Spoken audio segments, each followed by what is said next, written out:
Funding for this video series was made possible by the USDA National Institute of Food and Agriculture's Beginning Farmer and Rancher Development Program.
I'm Jacob Thomas, owner of Jet Produce and Meats.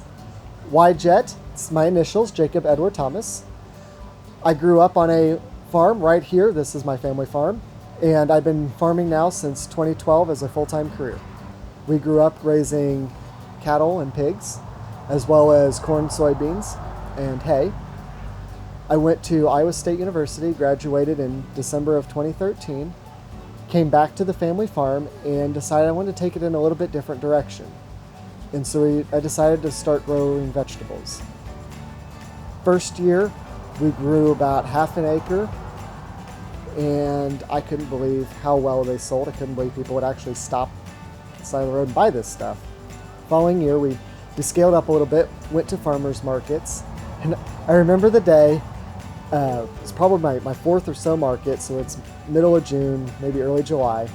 And I came home from market and I looked at my dad and I said, "Dad, I need your help next week." I said, "I was so busy at farmer's market, I just couldn't keep up on my own." And so he said, "Sure thing, I'll be there next Saturday to help you." So he came down that next Saturday, and I remember when we got slammed right about 10 o'clock in the morning, he's like, "Oh my goodness.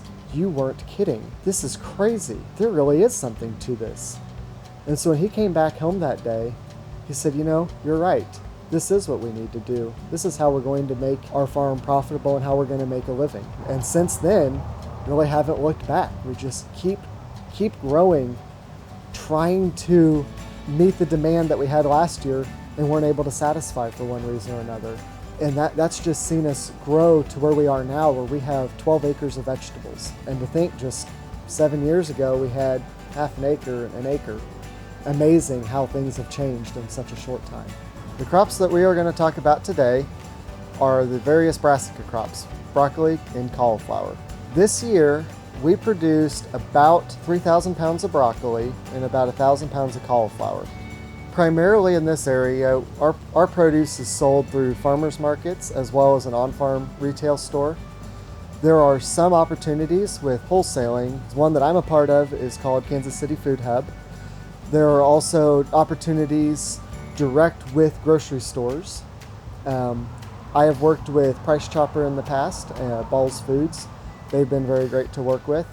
The hardest part is always just having it be a high enough quantity at the right times when they need it. So we produce our brassicas in both protected culture and a high tunnel, as well as in outdoor open field settings. When we grow them in the high tunnel, we do it primarily at the very earliest in spring. So we're talking about starting those seeds in mid-January. In our case, it's a heated greenhouse, sort of like the one we're in now, or if you're just beginning, it can be your inside your house. Those plants are ready to go out into the high tunnel, planted in the ground, usually by March 1st. You might still have a few nights below freezing or just right at freezing, but brassicas are really hardy in that respect and they don't mind a few frosts. So when we plant that early, that gives us broccoli that's ready to harvest in early to mid-May, and cauliflower kind of same time frame there. We use that in conjunction then with planting outdoors, and we plant outside on April 1st. So the ones planted outside in April, they usually start maturing around June 1st.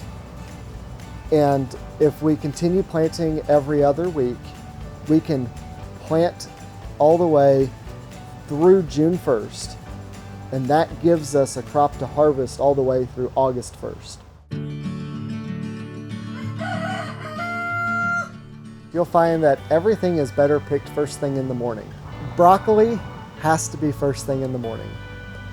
If you pick it when it gets too warm outside, too sunny, it goes limp, and once it's limp, it does not firm back up. With our indoor crop of broccoli, we found that we have to harvest it twice a week. Everything inside of a high tunnel grows so much faster than anything outside because it's the perfect environment. About 60 days after planting it, the main head of broccoli is ready to harvest. We go through, and usually within two pickings, all of the heads are ready. They're fairly uniform in maturity, and that's great. Then we let the plants sit there for a week or two, and something cool happens. They start sending up new little side shoots from just below the leaves. We've had some of those side shoots that rival the main head in their size. We've had side shoots 4 inches across. Once that starts happening, we're still in the high tunnel, we're talking twice a week picking, but we can get 2 or 3 times the total pounds off a plant by picking those side shoots versus if we just picked the main head alone and then threw the plant away. When we go to our outdoor production, kind of similar thing. We actually look at once a week, just because the outdoor crops tend to grow a little bit slower, and for the most part, our outdoor broccoli doesn't produce good side shoots. So we try on the very earliest varieties, but don't even try on the later ones. Cauliflower is the most particular one. It is very tricky and doesn't ripen or mature uniformly.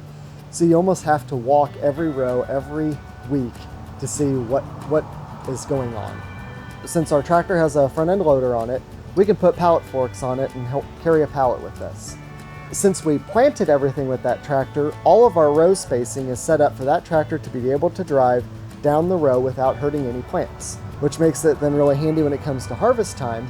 So we're able to have one person on the tractor and 2 or 3 people in the field. We use these really neat knives that have a kind of straight blade, and then they kind of angle off with a 45-degree angle with another straight part. And that allows you to then plunge the knife in from the side, and it cuts the heads off cleanly.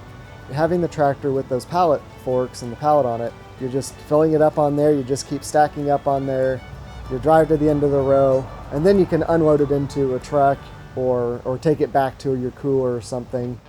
We have a walk-in refrigerator. We built it ourselves. Just take some good foam board type insulation, and then we utilize what's called a cool bot. So our walk-in refrigerator on a typical day is about 35 degrees. It's important that after harvesting you get them put in that refrigerator kind of as quickly as possible. Things like broccoli and cauliflower, once they chill down, you're looking at a 2 to 3 week storage life. Cauliflower, you can harvest it basically any size, so long as you harvest it before they call them curds instead of beads, start to open and spread. They also get kind of a rice appearance. They kind of look like they go from being these cool little fluffy white clouds to grains of rice. Another issue with cauliflower is a lot of times it tries to yellow in our area because even though they're mostly self-wrapping varieties, they don't always wrap in completely, but it disappears when you cook it. In wholesale, they really want consistency, and it can be a little different, maybe week to week, but everything in that box has to be the same. And really, if you can have it the same every week, that's best. It's important to not let dirt get on the crops. Dirt is inherently full of bacteria. So if when you're cutting off cabbage fruit, say, and you go a little too far, maybe you end up with the knife in the ground, you can wipe the knife on your jeans to get the blade back clean again. That's better than rubbing mud on the next head. Once they're harvested, again, they never touch the ground. We learned that it didn't take twice as long to plant and harvest 200 feet as it did 100 feet. It maybe only took 20% more time. And that just kind of holds true with a lot of things. Is to a certain point, the more you plant, the more efficient you become. And so it can be really nice to work with a wholesale market to take large volumes of stuff if you have the land and you have the labor. The most important thing though with any of the wholesale markets is just good communication, honesty, and then that quality. I mean, if you stand behind your product and you're proud of the product you're sending out, people are going to love it.